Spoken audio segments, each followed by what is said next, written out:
Nas eleições de 2022, quem você prefere que vença? 44% Lula, 26% Bolsonaro e 25% nem Lula nem Bolsonaro. 5% são indecisos. Aí vem uma pergunta importante. Esses 5% desse gráfico são os mesmos 5% de indecisos da pesquisa estimulada? Não. São todos, ou pelo menos a grande maioria aí, vão ser eleitores que anularão o voto.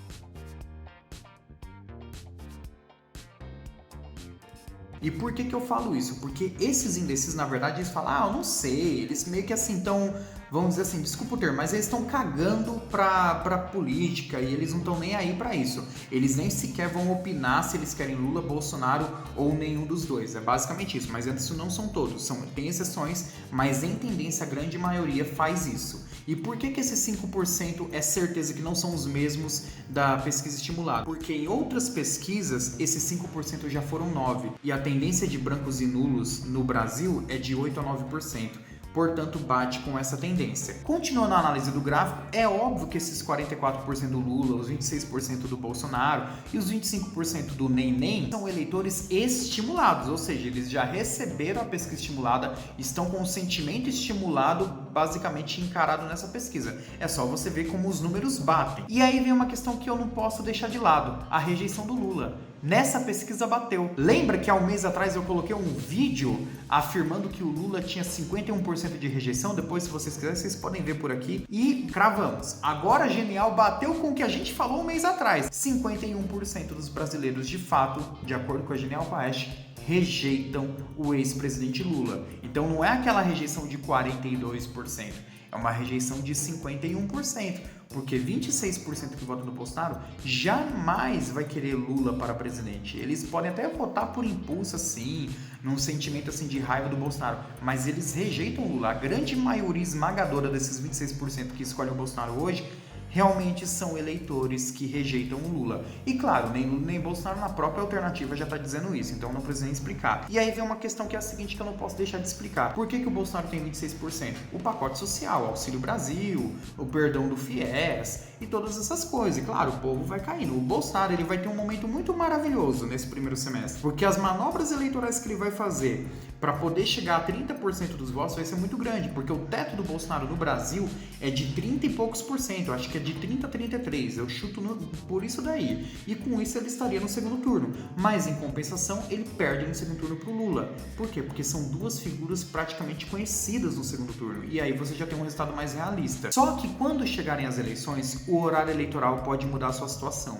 e aí ele pode ter uma outra queda, porque o que faz o Bolsonaro cair são as suas declarações infelizes. E essas declarações na mídia derrotou ele profundamente. Fez ele cair de 42% para 20% e depois fez ele cair de 31% para 22%. A primeira queda foi por conta da gripezinha e todas aquelas declarações infelizes, e aí ele levanta por causa do auxílio emergencial e depois ele cai novamente por ser contra a vacina e fora as declarações extremistas que ele teve ao longo do ano de 2021. Portanto, isso não vai ser diferente em um mês de campanha eleitoral, com tantos adversários criticando o seu governo e mostrando falas que ele mesmo executou, atitudes que ele mesmo fez. Então a tendência é ele não ir ao segundo turno mesmo. Outro ponto importante a destacar são os 25% que não querem nem Lula e nem Bolsonaro. É a rejeição à polaridade no bruto. Esses 25% quem são? São os 12% que vão na terceira via, e aí é a soma do eleitorado do Moro, do Eduardo Leite, João Dória, André Janones, enfim. Você tem os 7% do Ciro Gomes, e aí por que eu desvinculo o Ciro Gomes da terceira via? Porque o Ciro Gomes, nas suas características ideológicas, não representa a terceira via. Por isso que ele tem 7%, e o grupo da terceira via mesmo, que inclusive está se unindo aos poucos, tem 12% somados. E aí você tem 6% dividido entre indecisos e branco ou nulo, se a gente levar em conta que 8% vão sim anular o voto. E aí é aquela coisa, para quem não entendeu a matemática, não temos os 5% aqui que estão cagando no gráfico, você soma mais 3 vai dar 8. Então desses 6% que estão rejeitando nem Lula e nem Bolsonaro, na verdade eles já vão anular o voto porque eles rejeitam qualquer político. Mas isso tudo é dentro da margem de erro, tá, gente? Pode ser que seja menor, pode ser que seja maior, mas é tudo dentro da margem de erro. E por fim, a parte mais importante do vídeo. Depois de toda essa explicação, depois de todo esse livro aberto sobre uma pesquisa insignificante de uma tal de Genial Quest que foi publicada no Instagram que você viu, quem é realmente o eleitorado de Lula e Bolsonaro? Uma parte importantíssima dessa pesquisa é o momento que eles perguntam a definição de voto de cada candidato. E esse momento é o momento das entrelinhas mesmo. É ali que você tem que ler o livro perfeitamente. Que é quando eles mostram que 70% do eleitorado do Bolsonaro de hoje já definiu o voto, mas 29% não definiu. Enquanto Lula tem 73% de voto definido, mas 26% ainda não definiu. Só que o que vocês querem saber mesmo é quanto isso dá no universo total, ou seja, dos 26% que o Bolsonaro tem e dos 44% que o Lula tem, quantos são fiéis a cada um deles? E na minha regra de 3, aquela regrinha que você faz com a porcentagem, esses 70% do Bolsonaro são convertidos para 18%. E os 73% do Lula são convertidos para 32%. Ou seja, com relação a outra pesquisa não mudou muita coisa, né? E por que é muito importante esses números baterem com a realidade em outubro? Porque provavelmente eu posso estar sendo otimista demais para quem rejeita esses dois, mas possivelmente temos aí um resultado muito próximo do que será o resultado das eleições de 2022. E por quê? Porque seu eleitorado realmente fiel. Esse eleitor não vai mudar a cabeça mais. Esses 32% do Lula, por exemplo, são os mesmos 32% de lulistas que tinham nas eleições de 2018. E hoje, esses 32% do Lula são os 27% que votaram no Haddad, 1% que praticamente votou no Guilherme Boulos, e a diferença de 28 para 32, que são 4%, é aquele eleitorado que votou no Ciro, mas que preferiu Lula caso o Lula fosse candidato. E isso é tão real que a porcentagem do Ciro Gomes em 2018 foi 11%.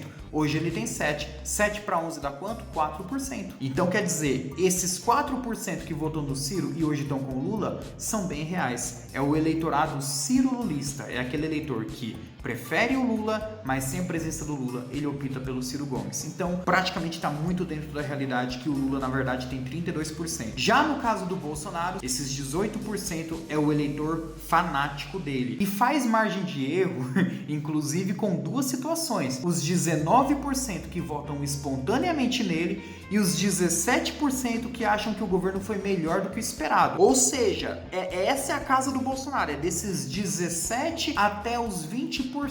Basicamente, para mim, o teto fanático do Bolsonaro é em torno de 20% do país. Portanto, o verdadeiro eleitorado do Bolsonaro é 18% do Brasil, enquanto o verdadeiro eleitorado do Lula é 32% do Brasil. E essa diferença do Lula de 32 para 44, a mesma coisa do Bolsonaro de 18 para 26. Eu vou falar no próximo vídeo quem é esse eleitor. É isso aí, galera. Fiquem com Deus. Forte abraço. Até a próxima e tamo junto.